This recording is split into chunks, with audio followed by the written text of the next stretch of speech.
My daughter-in-law thought the microphone gave her power, standing before 200 wealthy guests.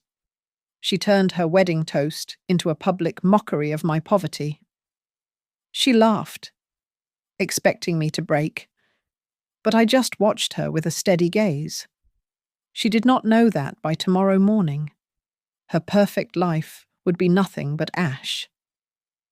I learned long ago that the loudest people in the room are usually the ones with the most to lose. My name is Helena Ward. I am 55 years old, and I have lived in the quiet town of Brookhaven long enough to know the difference between silence that brings peace and silence that screams. Since my husband Mark passed away a decade ago, I have built a life defined by resilience. I worked double shifts at the local library and saved every penny to ensure the lights stayed on and the fridge stayed full. I am not a woman who asks for pity, and I am certainly not a woman who scares easily. My world was small, but it was mine, and at the center of it was my son, Daniel. Daniel is 28 now, a good man with his father's gentle eyes and a heart that tends to trust too quickly. When he told me he was marrying Amelia Blackwood, I tried to be happy for him. I really did. But there was always a coldness radiating from her, a sharp edge wrapped in designer silk that made me uneasy. She came from a world of old money and high expectations, a world where people like me were considered part of the scenery, meant to be dusted off or discarded at will. I never truly understood her, and I suspected she never wanted to be understood by me. She only wanted to be admired. The wedding was a display of excess that bordered on obscene. 200 guests filled the gilded ballroom of the most expensive hotel in the city, a venue paid for entirely by the Blackwood family. The air smelled of orchids and expensive perfume. I sat at a table near the back, wearing my best navy blue dress. It was modest, clean, and purchased on sale. But amidst the sea of sequins and tuxedos, I felt grey and invisible. From the moment I arrived, the tension was palpable. Amelia did not greet me. She simply glanced at my shoes' sensible heels I had owned for 5 years and offered a tight, pitying smile before turning her back. Throughout the reception, I noticed the way she positioned herself in photos, always tilting her chin up, always ensuring she stood physically higher than anyone else in the frame. She was performing for an audience, and I was just a prop she had been forced to include. The speeches began after the 3rd course. The best man made a few safe jokes, and the maid of honor cried tears that looked practiced. Then, Amelia grabbed the microphone. Her cheeks were flushed with expensive champagne, and her eyes glittered with something that looked dangerously like malice. She tapped the microphone, the sound echoing through the cavernous hall. "I just want to thank everyone for coming," Amelia said, her voice dripping with artificial sweetness. "It means so much to Daniel and me to be surrounded by people who actually understand the value of, well, quality." She paused, and her gaze cut through the crowd, landing directly on me. The spotlight seemed to follow her eyes. "And to Helena," she said, her voice rising so everyone could hear. "Oh, bless her heart. Let's give her a round of applause for making it here today." There was a scattered, confused clapping. Amelia laughed, a high, brittle sound. "I know this must be so overwhelming for you." "Helena, I told Daniel we should have just sent you a check instead of an invitation. I mean, Lord knows you need the cash more than you need a steak dinner." "Right." She leaned into the microphone, whispering loudly as if sharing a secret with 200 intimate friends. "I was actually worried you might try to take the silverware home in your purse to pay your heating bill. But don't worry. We can send you home with a doggy bag if you promise not to sell it on the street corner." The silence that followed was instant and absolute. It was not the quiet of a library or an empty house.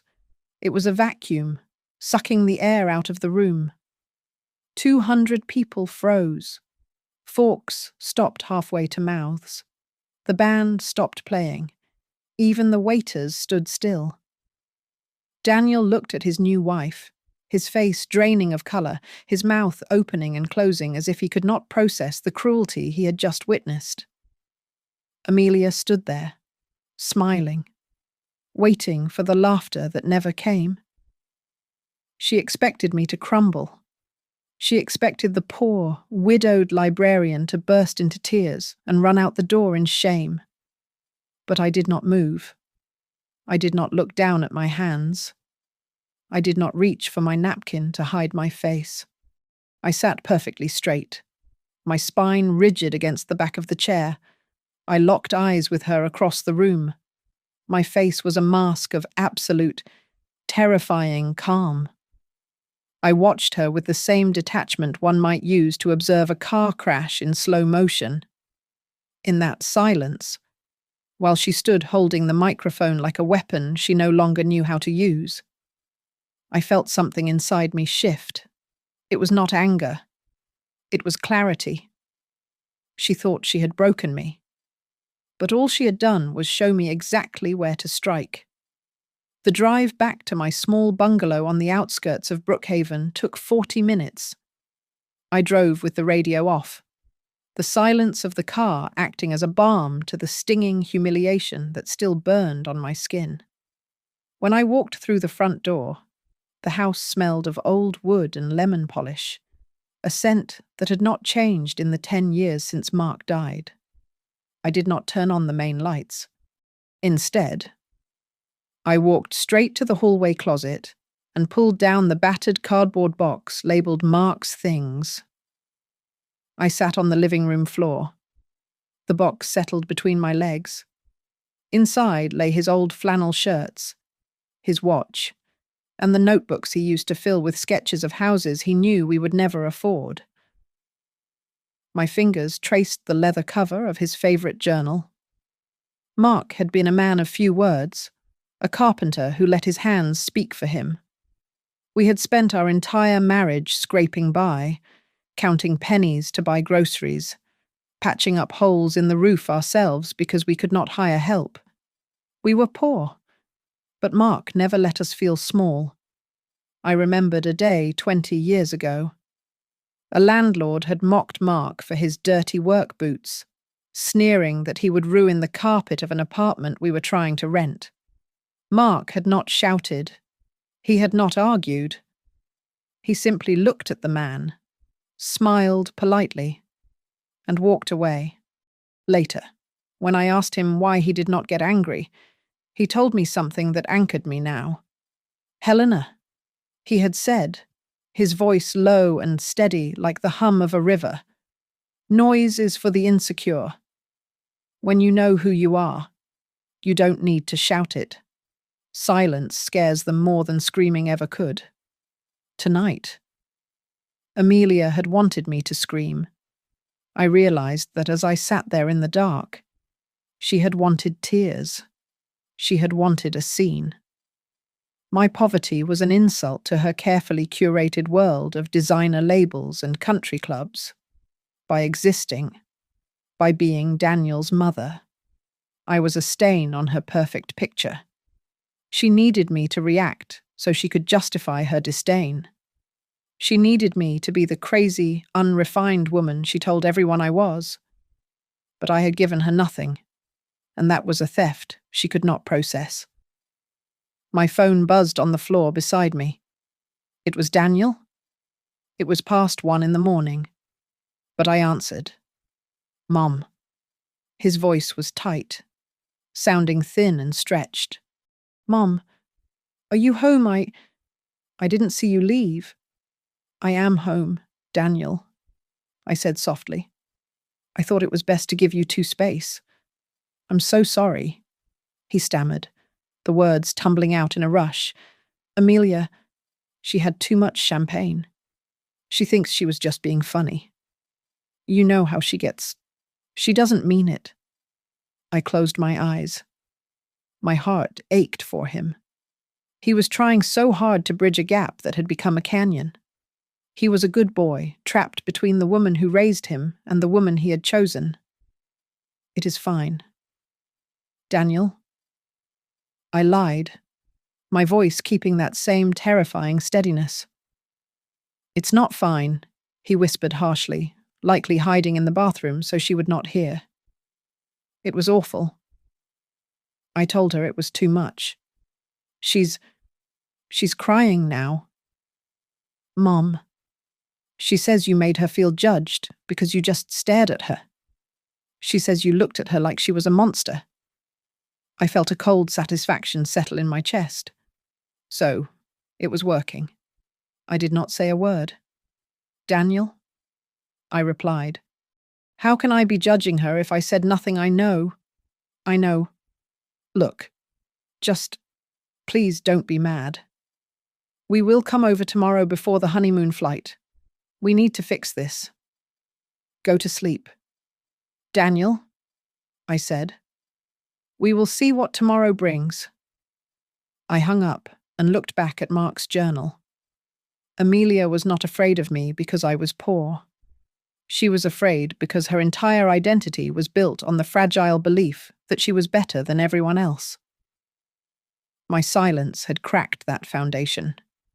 If I had yelled, I would have been the villain. By saying nothing, I had made her the villain, and she could feel the eyes of those 200 guests burning into her back long after the applause died down. Mark's words echoed in the empty room once more. When they believe we are weak, that is when we are strongest. I stood up and placed the box back on the shelf. I did not cry that night. I washed my face, brushed my teeth, and went to bed with a clear mind. Amelia was currently in her bridal suite, likely pacing the floor, drinking more wine, and wondering why her victory felt so much like a defeat. Her insecurity was a fire, and my silence was the oxygen that would make it burn her alive. I closed my eyes and waited for the sun to rise. I knew the next day would change everything. The morning sun hit my kitchen table, but it brought no warmth. My phone had been vibrating since 6 a.m, a relentless buzzing that felt like an alarm warning of an approaching fire. The town of Brookhaven is small, but the internet is infinite. By the time I poured my second cup of coffee, the clips were already circulating. Someone had recorded Amelia's speech, and the comments section was a war zone. Some people called it a brutal takedown, while others, mostly Amelia's circle, were laughing and calling it a legendary roast. They called me the sour-faced mother-in-law who could not take a joke. My cousin Sarah called me, her voice trembling with rage. "Helena, this is disgusting." She hissed into the phone. "I am going to comment right now. I am going to tell them exactly how hard you worked to raise that boy. I will not let that spoiled little girl drag your name through the mud, I said, my voice firm. You will do no such thing. Sarah. But Helena. Silence. Sarah. I interrupted, gripping the phone tight. If you defend me, it looks like I am hurt. It looks like I care. Let her have her moment. Let her think she has won. Please. Promise me you will say nothing. Sarah eventually agreed. Though she hung up in frustration, I knew what I was doing. Amelia was currently basking in the attention. I saw her posts on social media. She had uploaded a photo of herself holding a mimosa glass, with a caption that read, "Real queens speak their minds." Sorry, not sorry. She was high on the adrenaline of her own cruelty. She believed she had asserted her dominance, marking her territory like a predator. Daniel, however, was not celebrating. He stopped by my house briefly before they headed to the airport for their honeymoon. He looked exhausted. There were dark circles under his eyes, and he kept rubbing the back of his neck, a nervous tic he had developed as a child. She says it is just a modern thing. Mom, Daniel said, looking at the floor. She says people do roasts at weddings all the time now. She thinks you are overreacting by being so quiet. She says your silence is aggressive. I looked at my son, seeing the conflict tearing him apart. Do you think it was funny, Daniel? I asked quietly. He looked up, his eyes wet. No, I hated it. It made my stomach turn. But she is my wife now. Mum, I have to try to understand her humor. Maybe I am just too sensitive. He was trying to rationalize the abuse to protect his own heart. I kissed his cheek and sent him away without an argument. As his car pulled out of the driveway, I felt a heavy stone settle in my gut. Amelia was not just mean. She was manipulative. She was rewriting reality to make Daniel question his own moral compass. I went inside and sat down at my old desktop computer to pay the electricity bill. That was when I saw it. A notification for a new email sat in my inbox. There was no subject line. The sender address was a string of random numbers and letters, completely untraceable. My finger hovered over the mouse. A strange instinct, a prickle on the back of my neck, told me this was important. I clicked it open. There was no text, only a video attachment. I downloaded the file and pressed play. The video was shaky, clearly recorded on a phone from a concealed angle. It showed the bridal suite about 20 minutes before the reception began. Amelia was standing in front of a full-length mirror, touching up her lipstick. Her maid of honor, a girl named Jessica, was laughing on the sofa behind her. Are you really going to say that part about the doggy bag? Jessica asked, giggling. That is so mean. Amelia. He will freak out. Amelia turned to the camera, her face twisted in a sneer I had never seen so clearly before. Daniel won't do anything, Amelia said, her voice sharp and cold. He is a puppy, and his mother. I need to put that old hag in her place tonight. She thinks she can just show up in her cheap dress and look at me with those judging eyes. No way. I am going to humiliate her so bad she will never want to show her face at my house again. I want her gone. Jess, this is how I start getting rid of her. The video ended. I sat back in my chair, the room suddenly feeling very cold. This was not a joke gone wrong. This was a calculated strike.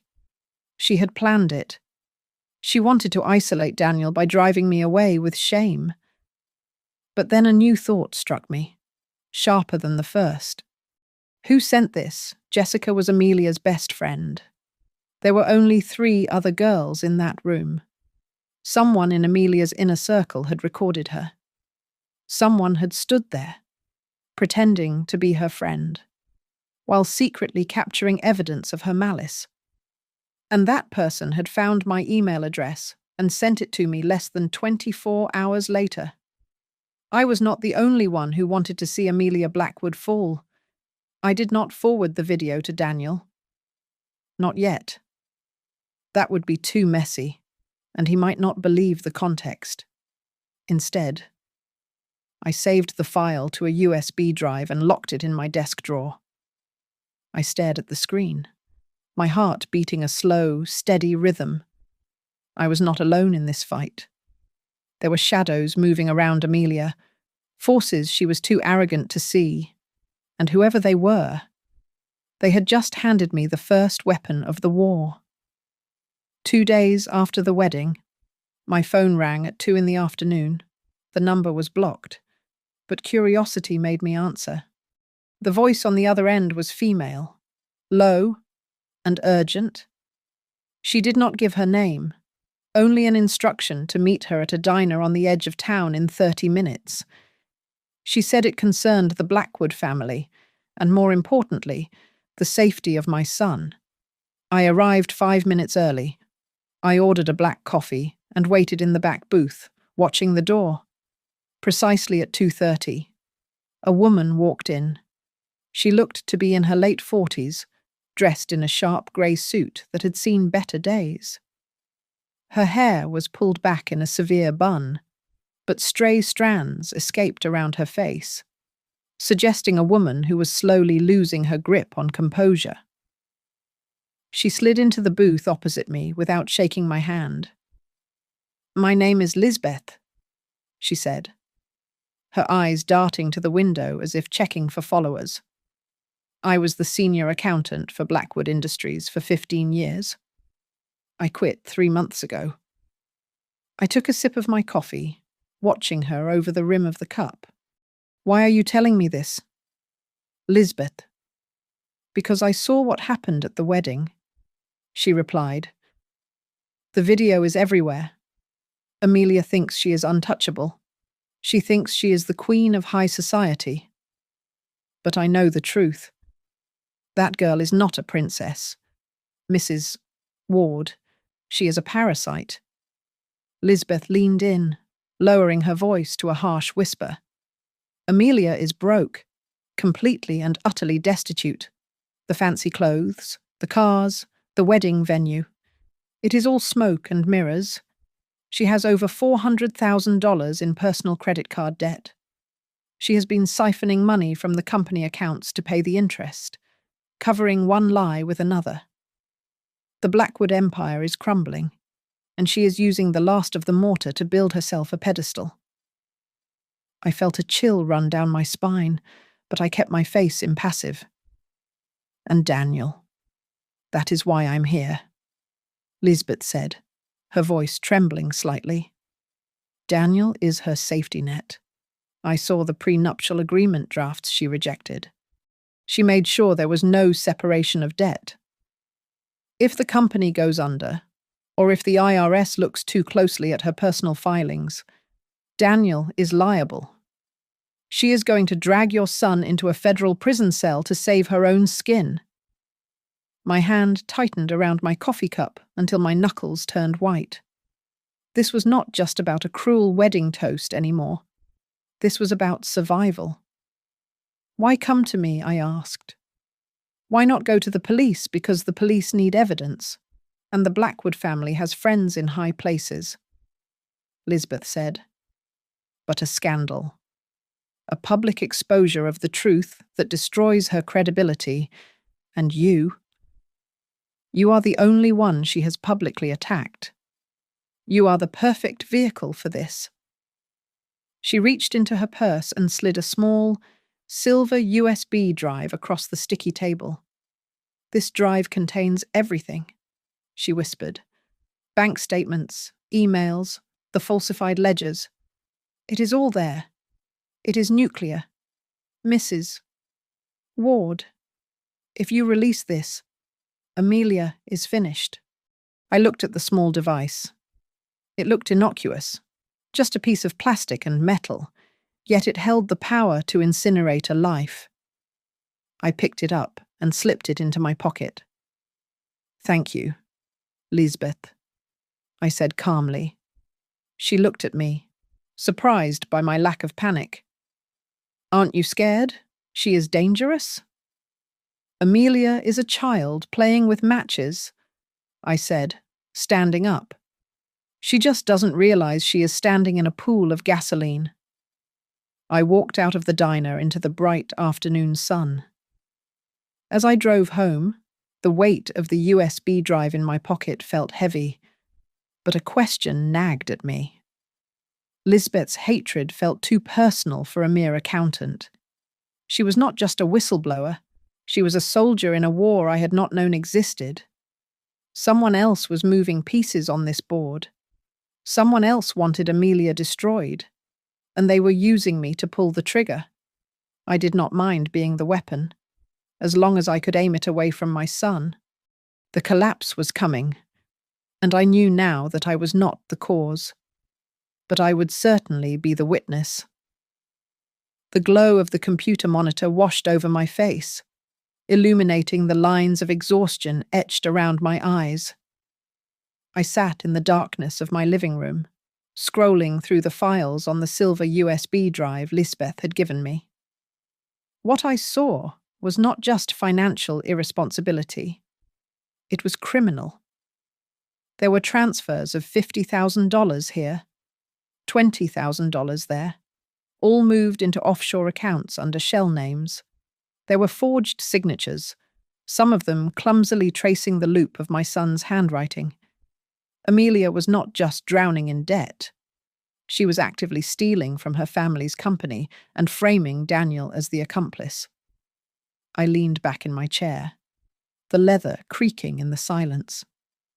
If I took this to the authorities, or even leaked it to the press, Amelia's life would be over. She would trade her silk dresses for a prison uniform. But the knot in my stomach tightened when I realized the collateral damage. Daniel's name was on the joint accounts. He was listed as a co-signer on loans he likely never saw. If the ship went down, my son would be dragged into the freezing water with her. Damn it. I whispered to the empty room, rubbing my temples. She really trapped him. I was paralyzed. I wanted to destroy her for what she said at the wedding, for the way she looked at me like I was dirt. But I could not burn her house down if my son was sleeping inside it. Just then, my email inbox pinged with a new message. It was from a different address than before, another string of nonsensical characters. Attached was an audio file labeled simply, "The Truth About the Wards." I clicked play. The sound was crisp, recorded in a quiet room. I don't know why Daniel is so obsessed with that old woman. Amelia's voice sneered through the speakers. She is like a stray dog that won't stop following us. I told him, I said, Daniel, if you don't cut her off, I will make your life a living hell. He is so pathetic. He just nodded and looked at his shoes. I can get him to sign anything if I cry hard enough. I paused the recording. My hand was shaking. It was not fear. It was a cold, simmering rage. She was bragging about manipulating him. She saw my son not as a partner, but as a tool to be used and discarded. But as the anger settled, a chill of suspicion took its place. This was too easy. The video, the financial records, now this audio recording. Someone was feeding me ammunition on a silver platter. They were paving the road for me to drive a tank right through Amelia's life. I was being used, and I needed to know by whom. I opened a new tab and typed in Lisbeth's full name, adding the keyword Blackwood Industries. I scrolled past her professional profile and dug into the archives of local newspapers. I found an obituary from 3 years ago. Lucas Blackwood, aged 32, dead in a tragic car accident. I looked closer at the photos from the funeral. Standing in the background, far away from the family, but looking devastated, was Lisbeth. She looked younger, less severe, but her eyes held a hollow, haunted look that I recognized. It was the look of a woman who had lost the love of her life. I kept digging. I found a forum post from a few years ago discussing the accident. Rumors swirled that Lucas had been planning to audit the family company before he died. He had suspected someone was cooking the books. The official report said he lost control of his vehicle on a dry road at 2 a.m. No other cars involved. I sat back, the pieces clicking together like a terrible puzzle. Lisbeth had been Lucas's assistant. She had likely loved him, and she blamed Amelia for his death. This isn't about money, I said softly to myself. This is This is blood for blood. The story I thought I was in had just shifted beneath my feet. I was no longer just a scorned mother-in-law fighting for respect. I was standing on the edge of a murder mystery. Amelia was not just a thief and a bully. She might be something far worse, and I was the only one holding the lantern in the dark. I sat in the dusty back room of the county archives, the hum of the fluorescent lights buzzing above my head. I had told my supervisor I was reorganizing the municipal records, but in truth, I was hunting a ghost. The file on Lucas Blackwood was thin, suspiciously so for the death of a prominent heir. The official story was a car accident on a slick road, but as I turned the pages, the inconsistencies glared at me. The weather report for that night indicated clear skies and dry pavement. There were no skid marks at the scene, implying he had not braked. It was as if he had driven into that ravine on purpose, or he was not the one driving at all. I found a buried witness statement that had been dismissed by the investigating officer. A neighbour, living 2 houses down from the Blackwood estate, had called the police regarding a domestic disturbance 3 hours before the crash. I heard screaming. The witness had written. It wasn't just arguing. It sounded like someone was being threatened. I saw the sister, the young blonde one, throwing something at the brother's car as he drove off. My blood ran cold. Amelia. I dug deeper, cross-referencing the dates with the financial data Lisbeth had given me. The timeline was damning. 3 days before Lucas died, a loan for $200,000 was taken out in his name. The signature at the bottom was shaky, a poor imitation of the bold, confident scrawl Lucas used on his driver's license. Amelia had not just borrowed money, she had stolen his identity to cover her debts, and when he found out, he ended up dead at the bottom of a ravine. The sound of the front door opening snapped me back to the present. I was home now. The papers spread across my dining table like a war map. I scrambled to cover the autopsy photos and the forged loan documents, but I was not fast enough. Mom Daniel stood in the doorway. He looked terrible. His shirt was wrinkled, and his eyes were red-rimmed. He walked into the room, and his gaze fell immediately on the scatter of documents. He saw the Blackwood name on the headers. He saw the photos of the car wreck. "What are you doing?"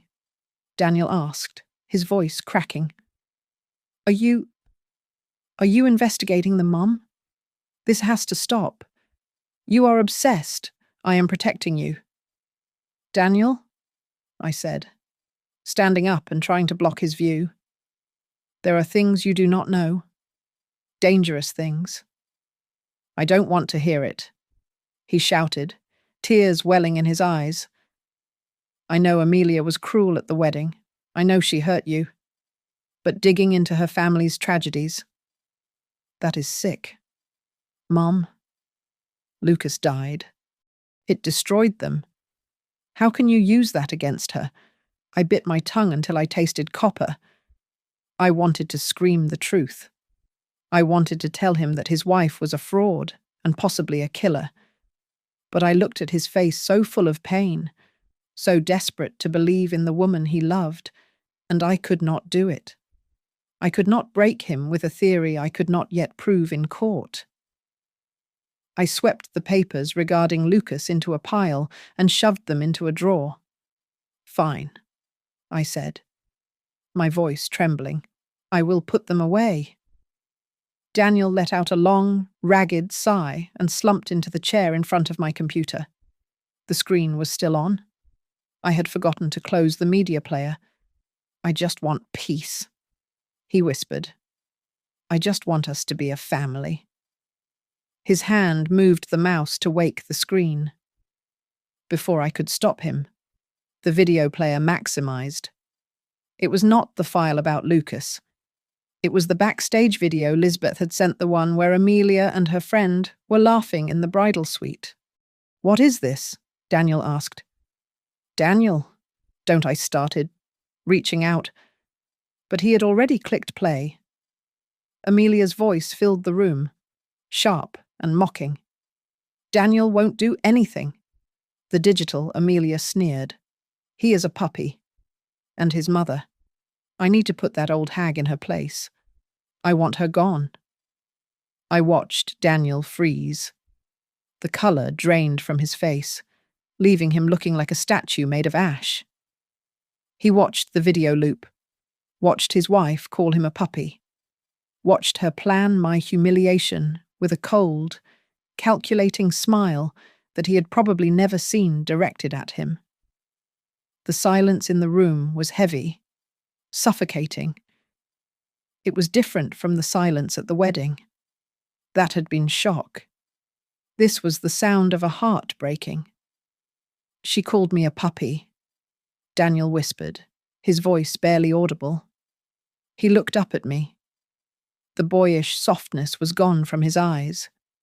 In its place was something hard, something dark that I had never wanted to see in my son. He stood up slowly, the chair scraping against the floor.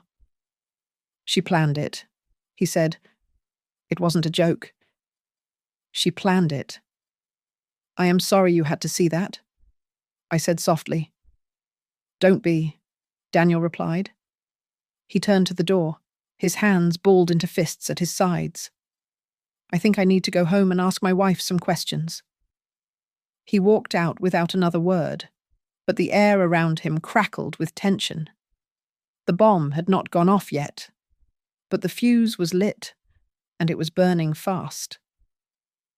The Blackwood Empire began to tremble before the public even knew there was an earthquake.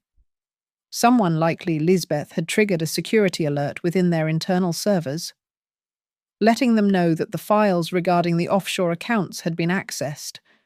Panic was instantaneous. Amelia stormed into my living room the next morning, Daniel trailing behind her like a ghost. She was no longer the polished queen of the ballroom. Her mascara was smeared, and her hands were shaking. You did this? She screamed, pointing a manicured finger at my chest. You stole private company data, Daniel. Tell your mother she is going to jail. She turned to my son, grabbing his arm with desperate force. She is just jealous. Daniel, look at her. She has always hated me because I have money, and she has nothing. She forged those files. She wants to ruin our happiness because she is a bitter, lonely old woman. I sat in my armchair, sipping tea, watching her unravel. I did not raise my voice. I did not defend myself against the absurdity of her claims. The truth protects itself. Amelia, I said softly, if the files are fake, you have nothing to worry about. Why are you sweating? Daniel looked at his wife. He looked at her grip on his arm, her wild eyes. The way her story shifted from it is not true to she forged it. The video of her mocking him was still fresh in his mind, a corrosive acid eating away at his trust. She isn't the one who signed the loan documents in Lucas's name. Amelia, Daniel said, his voice terrifyingly quiet. I saw the signature. It wasn't yours, but it certainly wasn't Lucas's. Amelia froze. She looked at him with genuine fear for the first time. She realized that her charm, her money, and her tears were no longer working. She stormed out of the house, slamming the door so hard the windows rattled. Daniel stayed behind for a moment, looking at me with a profound sadness. He did not say a word, but he did not have to. We both knew the marriage was over. The only thing left was the paperwork. Later that evening, Lisbeth intercepted me in the grocery store parking lot. She looked feverish, her eyes bright with a dangerous energy. She shoved a manila envelope into my hands. They are trying to shred everything, she whispered, looking over her shoulder. but I made copies. This proves the embezzlement wasn't just Amelia. Her father knew. They were all in on it. I looked at Lisbeth, really looked at her, and for the first time, I saw the strings. She was not just helping me. She was feeding me bullets and expecting me to fire them.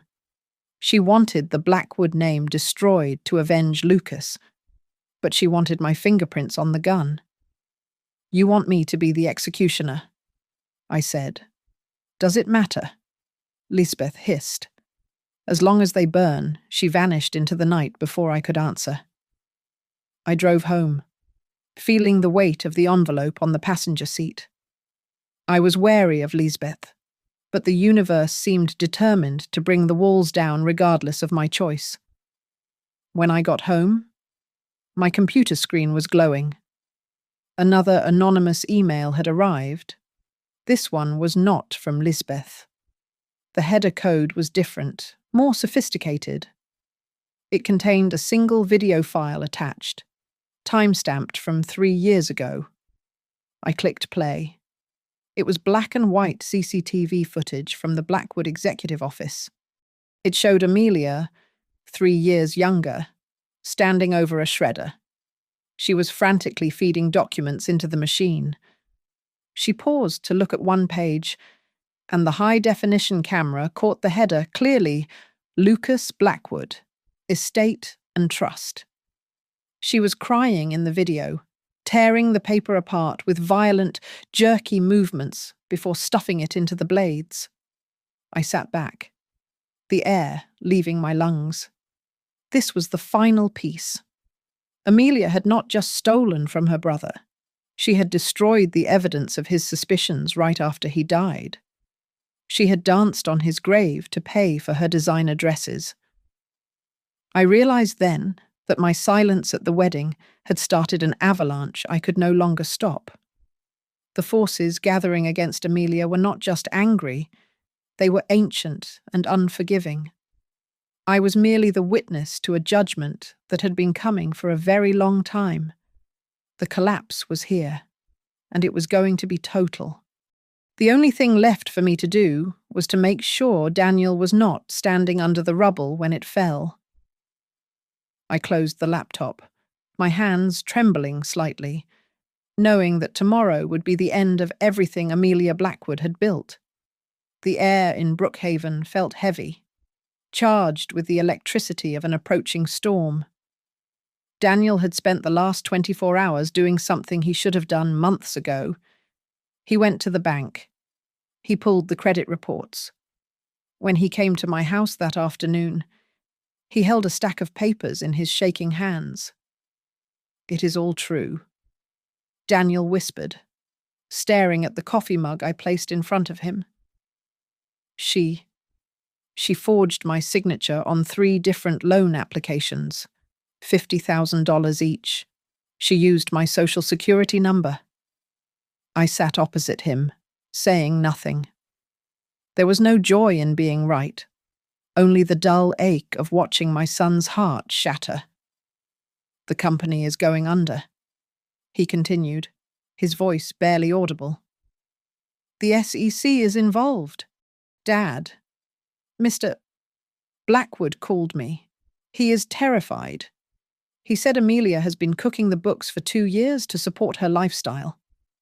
Just then, tires screeched in the driveway. A car door slammed with violent force. Daniel stiffened, his eyes wide with panic. "It is her," he said. "Go into the den," I instructed him calmly. "Close the door. Do not come out until I say so." Daniel hesitated, then nodded and retreated into the shadows of the back room, leaving the door slightly ajar. I turned to face the front entrance just as Amelia burst through, not bothering to knock. She looked like a cornered animal. Her hair was wild, her eyes manic. She marched right up to me, smelling of stale wine and fear. "You!" she shrieked, her voice cracking. "You are doing this. You are the one leaking the files, I know it. You and that traitor Lisbeth." I stood my ground, my hands folded loosely in front of me. I did not blink. I did not flinch. I have not leaked a single document. Amelia, I said, my voice steady and low. I have simply watched you burn the house down with you inside it. Liar. Amelia screamed, stepping closer. Her face inches from mine. Spittle flew from her lips. You have always been jealous. You are just a pathetic, poor widow who cannot stand that her son married up. You think you are better than me. You are nothing. You are dirt on the bottom of my shoe. She was trembling, vibrating with rage. She wanted me to hit her. She wanted a fight so she could feel like a victim. I gave her nothing but silence for a long moment. You did this. Amelia, I said finally. You made the choices. You spent the money. You forged the signatures. I never touched your life. I only refused to applaud your performance. Amelia's face twisted into a mask of pure ugliness. I should have made sure you were not invited to the wedding, she hissed, tears of rage streaming down her face. I should have had security throw you out into the street where you belong. I hope you die alone in this miserable little shack. She waited for a reaction, panting heavily, when I simply looked at her with pity. She let out a frustrated scream and stormed out the door, slamming it so hard a picture frame on the wall tilted. Silence rushed back into the room, slowly. The door to the den opened. Daniel stepped out. His face was pale, stripped of all emotion. He looked at the front door where his wife had just stood. Then he looked at me. There were no tears this time, just a cold, hard resolve. I am done, Daniel said softly. I am so sorry. Mom, it is okay, I replied. He turned and walked out the back door, heading toward his car to drive to a hotel. He was not going back to her. My phone buzzed in my pocket. I pulled it out. It was a text message from an unknown number. It contained only 5 words.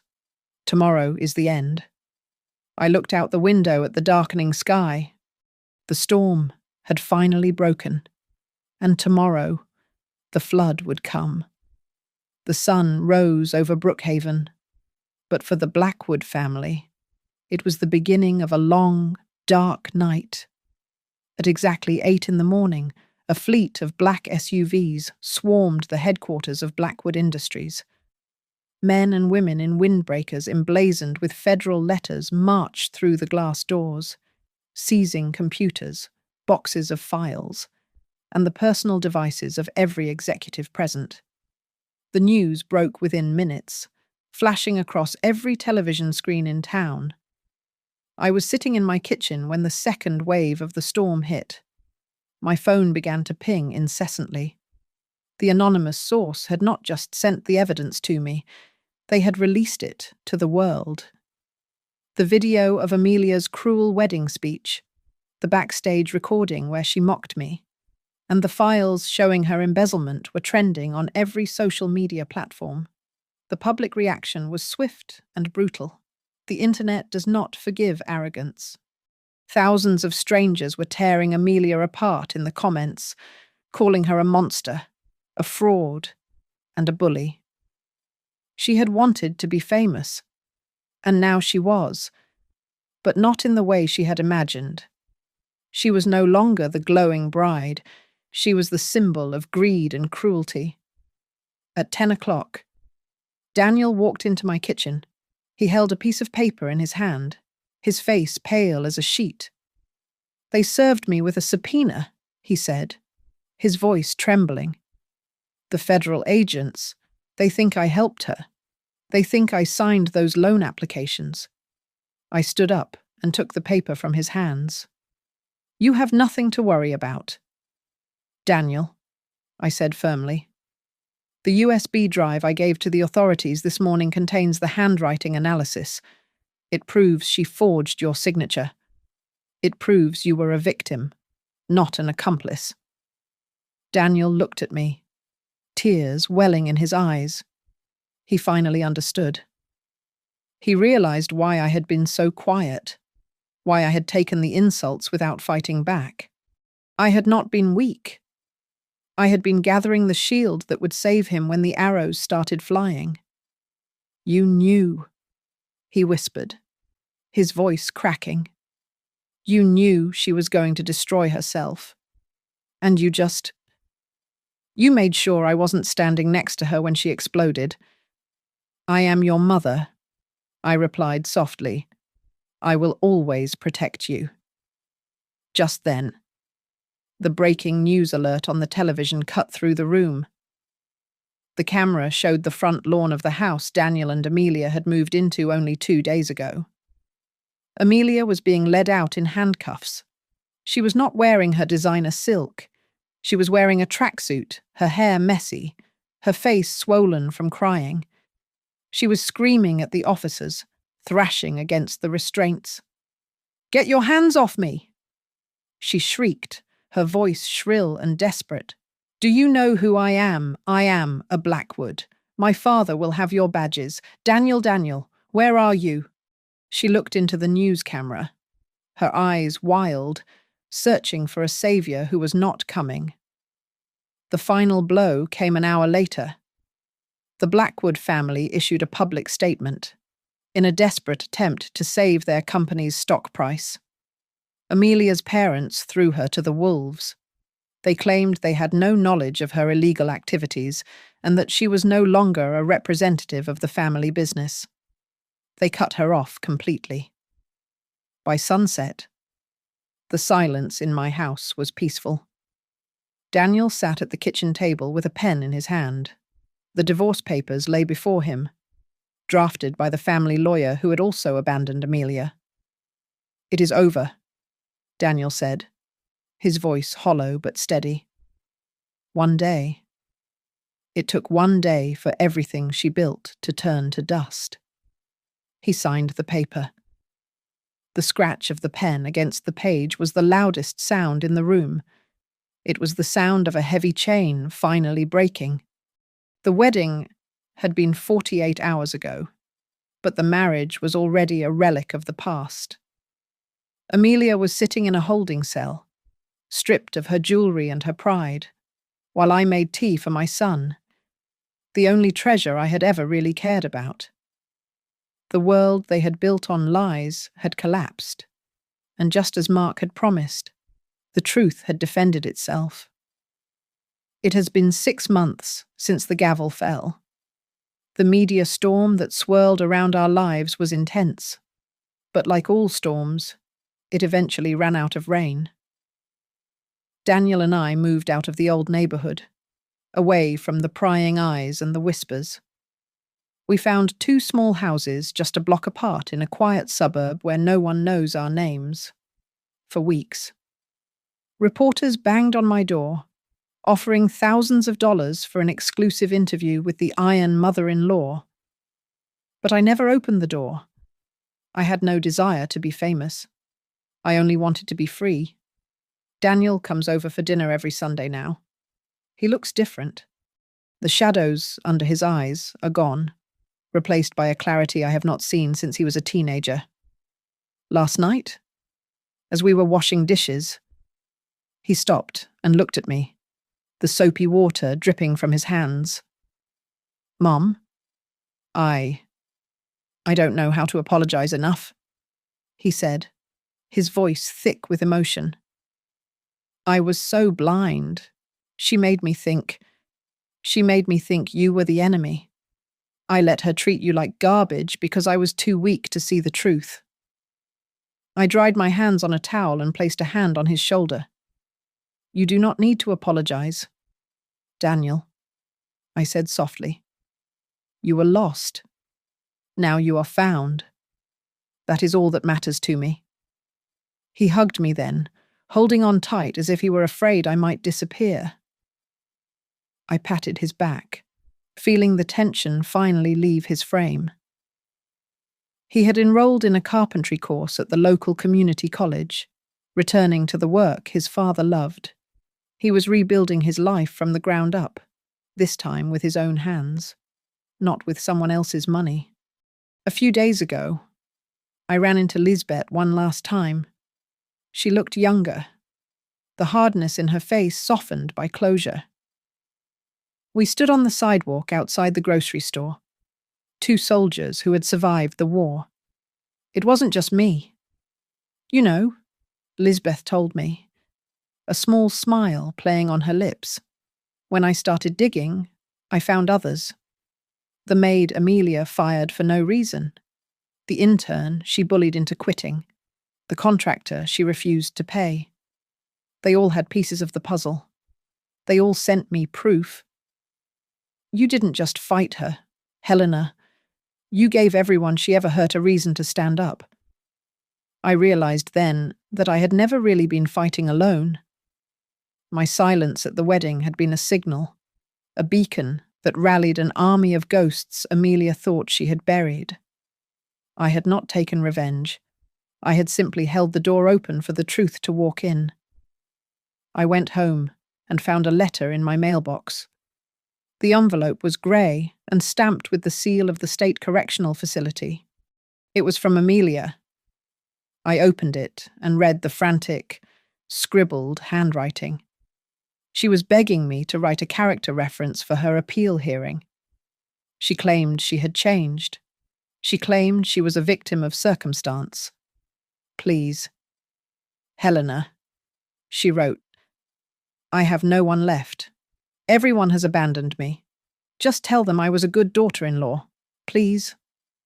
I looked at the letter for a long moment. I felt no anger, but I also felt no pity. I did not burn the letter. I did not tear it up in a dramatic display. I simply dropped it into the recycling bin, along with the weekly grocery flyers. She had demanded my voice at her wedding, and I had given her silence. I would give her the same gift now. Yesterday, I walked past a small antique shop downtown and saw something that made my heart stop. In the window, sitting in a velvet box, was a simple gold band with a small diamond. It was my wedding ring. I had sold it 5 years ago to pay for Daniel's car repairs so he could get to work. I walked in and bought it back. It cost $300, money I had saved from my own hard work. Now, I sit on my front porch, watching the sun dip below the horizon. The ring is back on my finger, warm and heavy. The air smells of cut grass and jasmine. I have my son. I have my home. And for the first time in years, I have absolute silence. It is not the silence of fear or the silence of oppression. It is the silence of peace. I take a sip of my tea and smile, finally understanding that the strongest thing a woman can do is wait for the world to reveal itself. Thanks so much for listening to this story. I'd love to know where you guys are tuning in from. So drop a comment below to share your thoughts, and let's get a conversation started. Please make sure to subscribe to Grandma's Family Diary, hit that like button, and smash the hype button to help this story reach even more people.